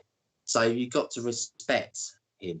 So this is why we always make a decision thinking, okay, we're lucky. A lot of people are not so lucky as us because we've got the beach just down the road to us. But if it's too dry, we think, right, okay, we won't go this time, but we say to them, can we come next week if the ground's a bit wetter? And we'll just hit the beach. We'll just go down the beach. Or if they've got a bit of woodland, hit their little woodland for that day, just until you get a bit more moisture in the ground where the grass is going to grow back. Or a plough field doesn't mean, it doesn't make that much difference with a plough field. You can make holes. You don't have to cut perfect circles, and so on. Exactly. But the thing as well is folk need to be careful as well as when the ground's dry, obviously the soil, shall we say, is not knitting together properly. And when the cows, or because especially when it's pasture and your farm animals are going on, the cows and if it's horses and stuff like that, they've got the power when they bite on the grass to undo your plug that you've just buried and leave it as an open hole. So as I say, like, you need to be careful on that side of things as well. Yeah, my dad told me about the cows. They pull, cows and horses. They pull things up, so they pull the plug out open. Yeah. Luckily, a lot of the fields we've got are sheep. Yeah. Because they nibble. Yeah. They nibble the grass. They can actually pull it open. So you've got to be careful what livestock he's got in there as well. So yeah, it's a lot of people, especially beginners, they don't know the real detail of metal detecting. How much is actually involved in metal detecting, and a lot of people make mistakes. Yeah. And it's not their fault because they just don't know. It's like if they go on to the downs or something, thinking, we've had someone say to us, oh, can we detect Eastbourne Downs? There was a comment in the Facebook, and everyone's saying, well, no, you've got to have council permission, and you won't get it because the Downs was a Roman part of history up there. They won't let you up there unless it's a farm up there, and you might get the farmers permission. But they don't know. This is why we do YouTube channels, to teach people the correct ways and what to do if they want to find land and how to go about it. We did a couple, I think 3 videos on tutorial video. I like the permission one. That was good. Jamie knocking on the door and Rachel answers. Yeah. I feel like in our videos, I feel like we've got to. It's usually Rachel comes up with these bright ideas. I don't know where she gets these ideas. Mine's just full of crazy stuff. But things like that, it's just, yes, you've got to take metal detecting serious, but there is a fun part to it as well, and that's what we try to bring into our videos. Yes, And some people think, oh well, you know, they're too joking about to actually take metal detecting serious.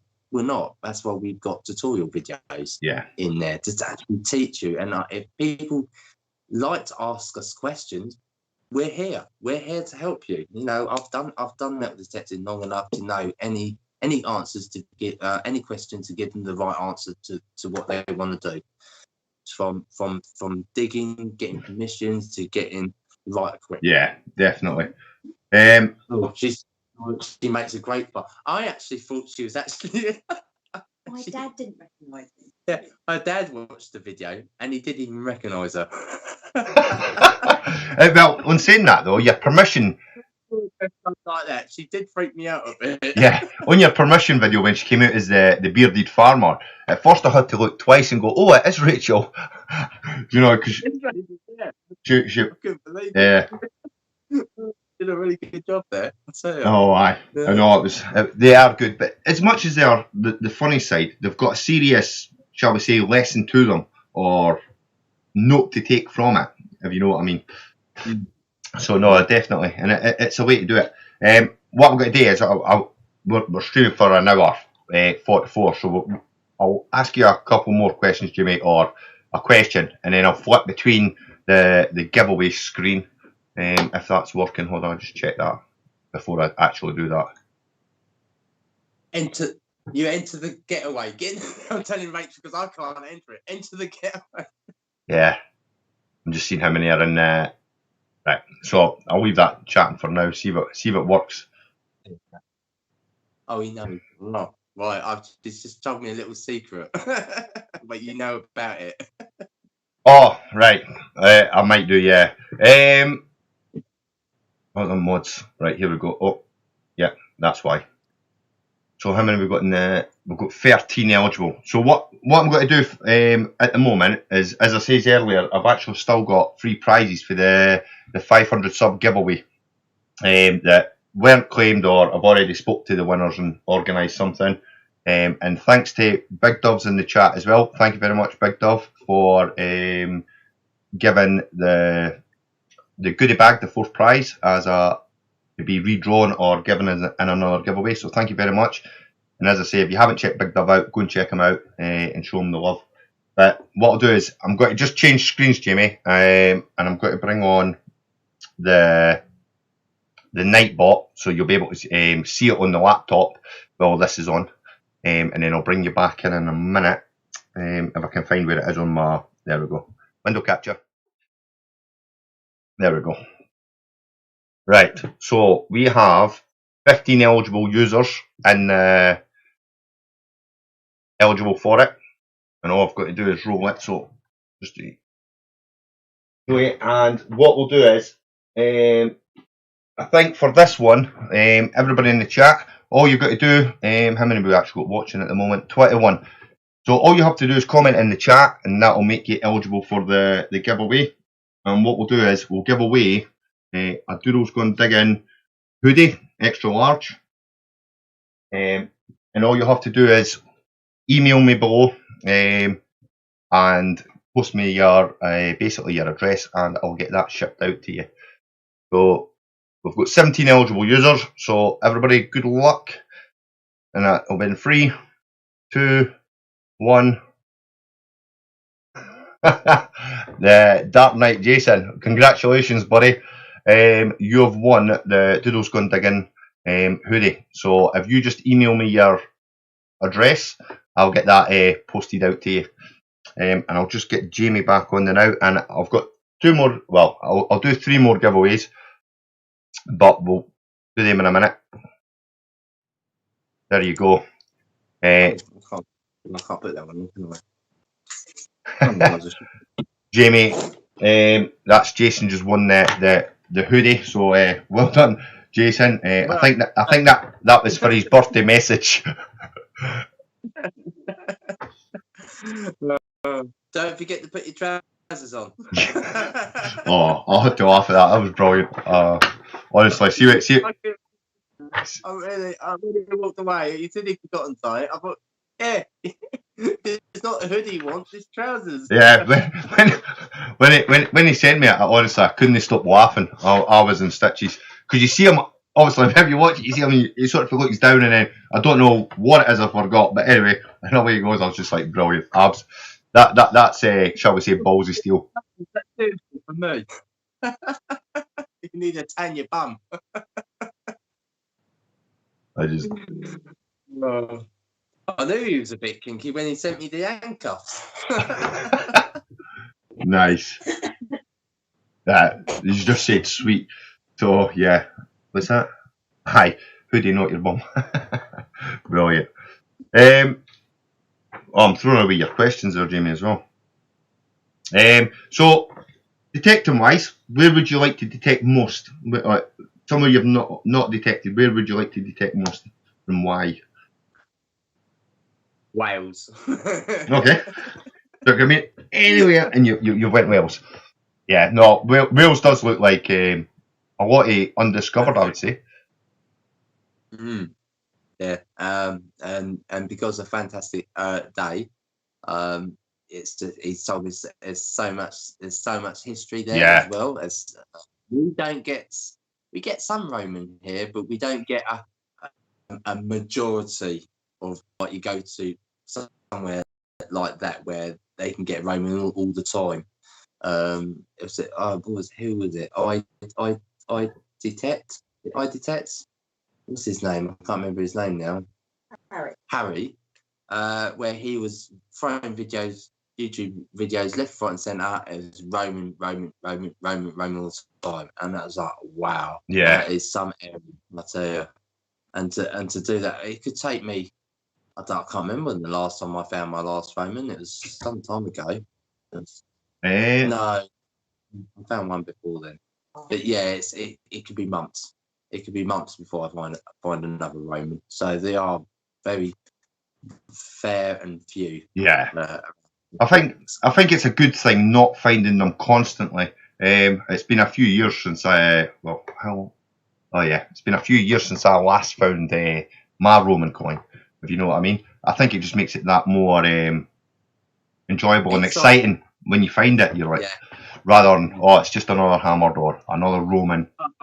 Yeah, I can totally see where you're coming from. If you're finding the same, I think finding a variety of stuff is more exciting than just finding one item day in, day out. Yeah. Because when you're digging that, you more or less know, it's going to be another Roman. Yeah. Before I even dug it. The whole field's full of them. But you got a field where it's like, I don't know what this is going to be. That's exciting. Yeah. Because I don't know what it's And the thing I like about like finding the history, especially like the Roman coins or the fibulas, or not that I found the fibula, but that's just for example. But it's the fact that it was a personal item at some point, and somebody wore it and lost it, and then you're actually holding it for the first time in maybe a couple of thousand years, and you're like, wow, I'm the first person to see this again. Exactly. I think because we don't find so many of it, when we do find it, we appreciate it. Yeah, definitely. That's Mr. Hidden Treasure just joined us as well. I've noticed there. Evening. I've just pulled my earplugs out. Can't hear anything. That's better. Flapping my hands around there. You know what I mean? You got the whiskey out. No. It'd kind of be alive, and then it'll just sort of slowly go again. I'm like, yeah, well. Yeah, we're not. No, I can't relax as much. You got to keep it going. Yeah. Do that. I keeping it going. I can't even remember. I don't even know how the call ended. I just remember waking up in the morning somewhere on the floor. I think I was still. I was just We do. Was it that test? I keep telling you, it was a test live. Yeah. It weren't supposed to go for 5 hours. Everyone was saying to me, "You're looking tired, Jamie," and I said, "That's because I am." And it's like, I've got to work. I had 3 hours sleep. 3 hours sleep. I had to be up in 3 hours and go to work. Oh, I struggled, really struggled. yeah. It's all right for her. That's what she carries on.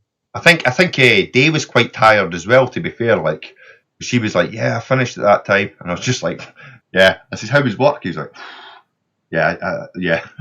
I couldn't do it. I would not be able to make work. I'm sorry. I'd just be like, yeah, I'm taking the day off. No, I had to. I just thought like, because it's the last day of work, I'll just get through it and just get home and go to bed. And I was just getting up in the morning. That's where I really struggle, because I usually get up, have a fag, and then I'm up, have a fag. I'm still fucking tired. I can't do it. Nice. But no, I made it. I thought, but you never learn by your mistakes, No. do you? So I'm sure we did this once before. That is it. That is it. Right. We've been almost streaming 2 hours, so as much as I could allow the stream to go on, what I'm going to do now is I'll do the 3 giveaways, and then I'll bring you back in, Jamie. So that probably give you time for another smoke if you want, because I'm going to change screens, and then I'll bring you back. I'll bring you back in at the end, buddy. Just to say good night to everyone. All right. I'll speak to you in a minute, Jamie.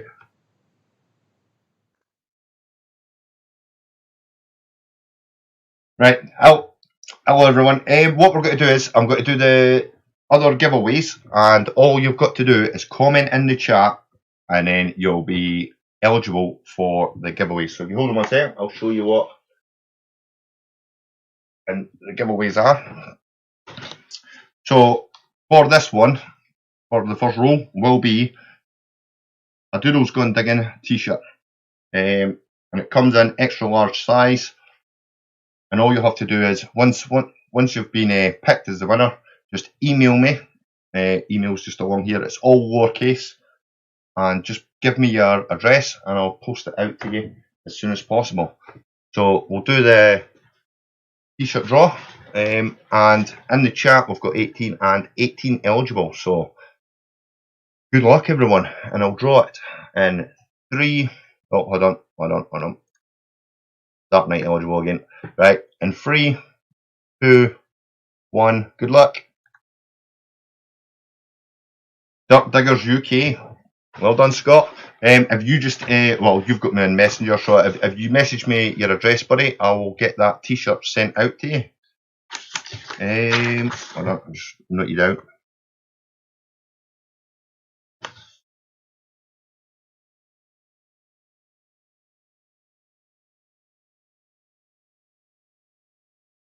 So well done. An extra large Doodles Gone Diggin t-shirt will be on road to you.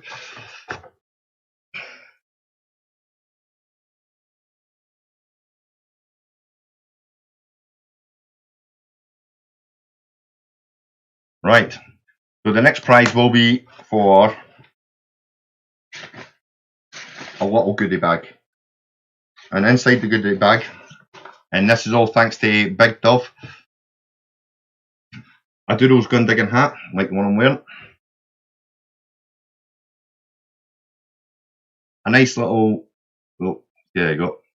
Nice little fines box, and a nice little spray bottle. So we'll draw that one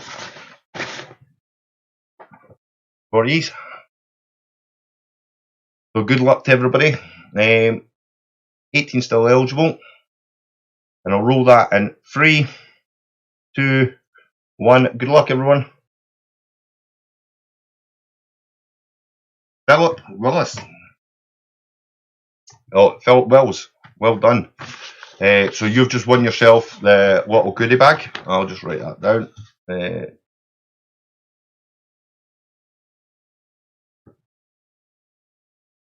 I'll just write goodie bag.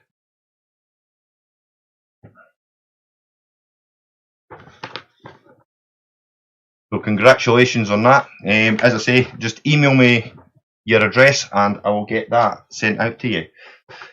So for the third prize, it'll be your choice. What I have is I actually have 3 sticker packs, and what sticker pack 1, 2, and 3 and all you've got to tell me is which sticker pack you would like, and then I'll show you the stickers inside that you'd have won, and I'll send that out to you as well. So we'll draw for the sticker pack.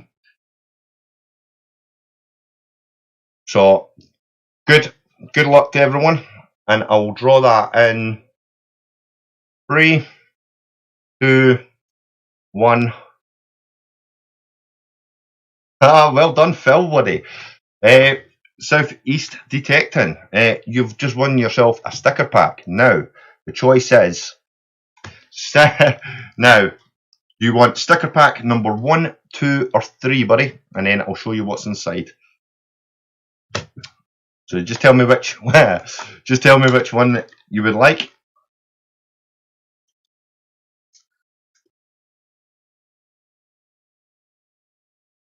So once Phil comes in and tells him which one he would like, I'll show him the stickers inside. Oh, so just got here number 1. Right, sticker pack number 1. I'll just change it up to the live screen. Right, sticker pack number 1. This is sticker pack number 1. So on behalf of actually the Treasure Bandits, Jamie and Rachel, who made it for me, you've won. Try and get it so it sticks in. This is a Doodles Gone Diggin magnet, so it actually sticks to the cars, and it lasts. Mine's is still stuck to the car at the moment, so well done on that one. In your sticker pack as well, if you haven't got them. Oh, there's loads. Hold on. Hey, you've won yourself the Detect It sticker, 1M1 stickers as well, the Metal Detecting channel, a Treasure Bandit sticker, a Shilling King Metal Detecting sticker from Dino, and we've got the History Digger. So caution, I may start talking about metal detecting at any time from the History Digger, so well done on that. I'll throw in 3 Tones in the Truth small sticker. I've got one on my box, and that's from Laurie. Detector Kev, Detecting the Past, a Tyson Fury sticker as well, and it's one of his new ones as well, so well done on that. And finally, the Grim Bleeper. So well done, Phil. Just message me your address, buddy, and I'll get that sent down to you as well. So congratulations on that. I'll just stick that there now, and that's Jamie back. So I'll just bring Jamie in just so that we can say good night. So it's hello Jamie, how are you doing? Was that a nice break? Rachel's just told me that she's got one more giveaway. Banana bread. Okay. How do you want to do that? Where can it be shipped to, etc.? UK. It has to be UK only. But anywhere in the UK, because we can do special delivery from next day. All right, happy days. Just at that point, Dave drops in the chat.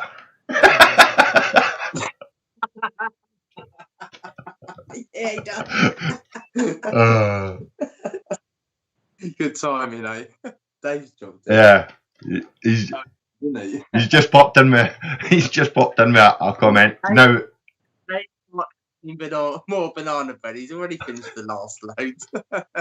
Oh, I like it. So for the banana bread. I just write sticker pack 1 for Phil as well.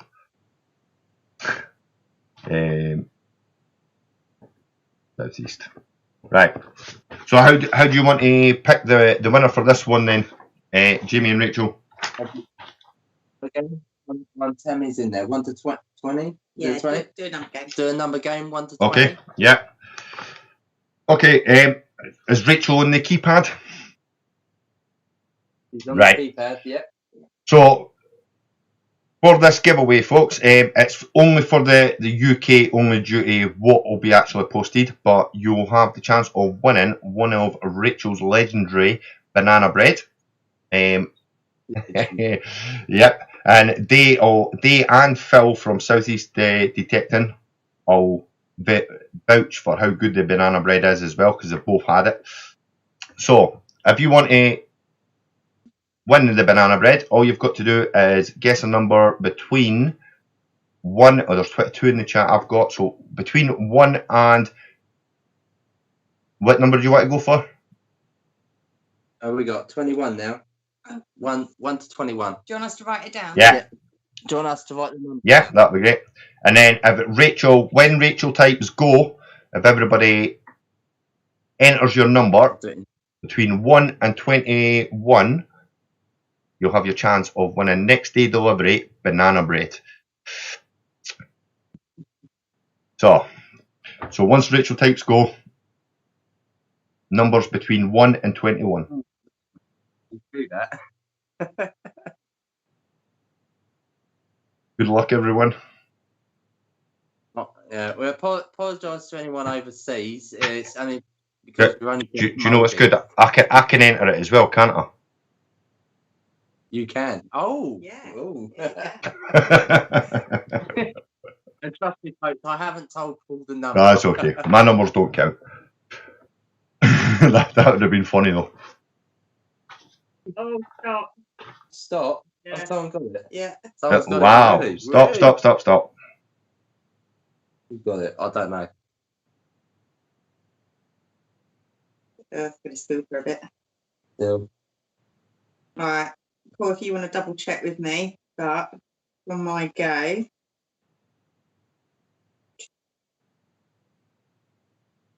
Ah, brilliant. Double check with me. This is number 7. Number 7.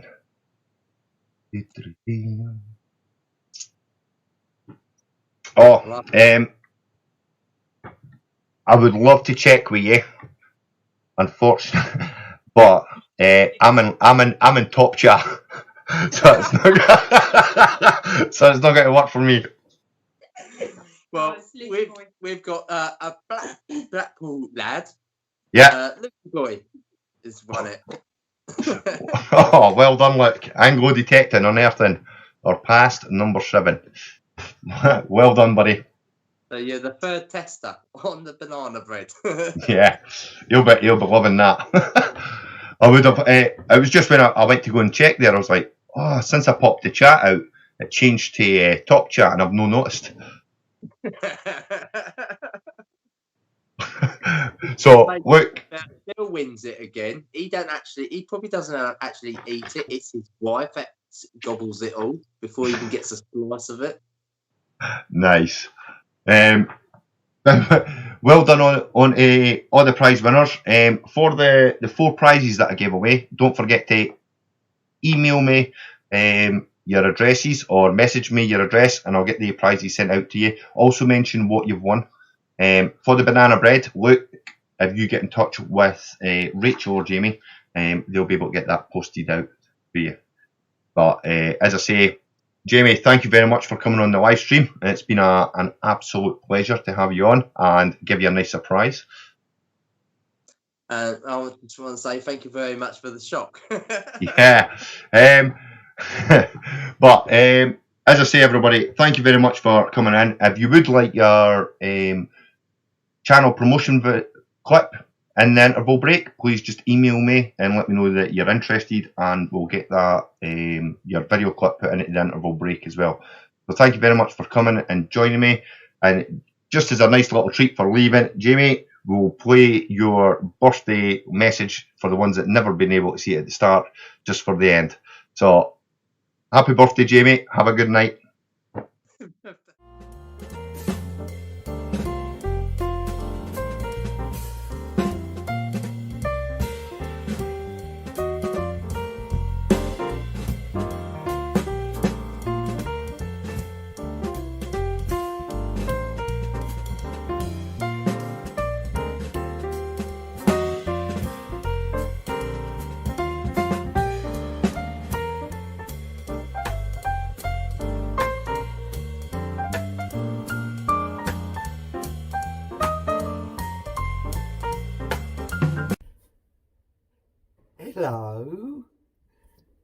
How we doing?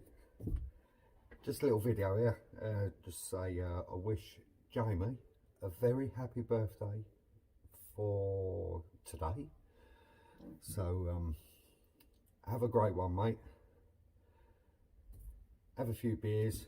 Have a beer on me, and hopefully you'll get to see you soon. But have a great smashing day, mate. Enjoy it. Not getting any younger. All the best. Dig it more.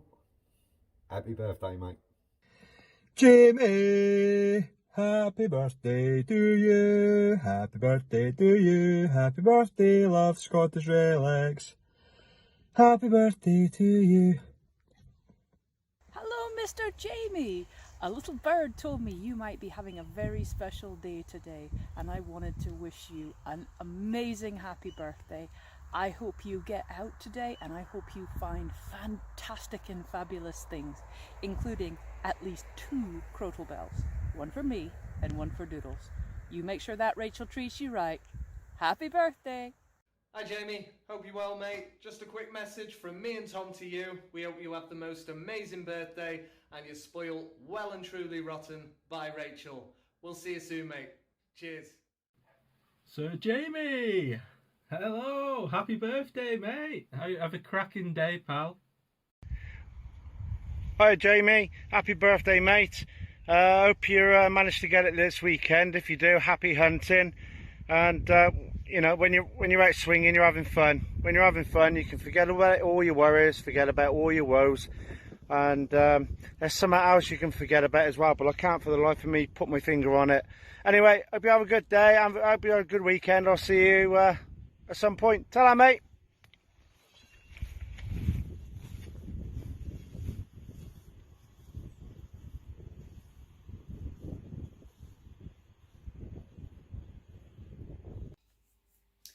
Hi Joey, just this little message to say very happy birthday for your 46th birthday, you old man. Love you, all my heart. Yeah, you're part of my life and you're my soulmate, so hope you have a great day. Hope you like the surprises. Just got one more surprise for you. You are today's special guest on Paul's Live, so get ready, you're on.